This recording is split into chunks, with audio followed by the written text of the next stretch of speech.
சொல்லுங்க. 1 வருஷமா இடுப்புல இருந்து கால் வரையும் சரியான வலியா, பாதம் கிளம்பு. இயேசுவின் நாமத்திலே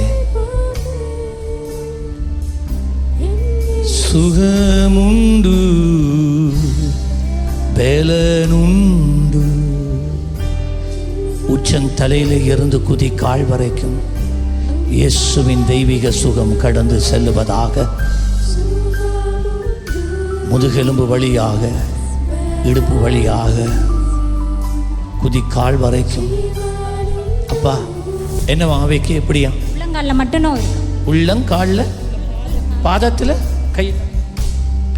இயேசுவின் நாமத்தில் பாருங்க. இப்போ இருக்காண்டு கொஞ்சம் குறைஞ்சிரு. அப்போ இன்னும் கொஞ்சம் இருக்கு. கைத்தான். இயேசுவின் நாமத்தில் பாருங்க. இப்போ போயிட்டு கையை தட்டி ஆண்டவருக்கு நன்றி சொல்ல.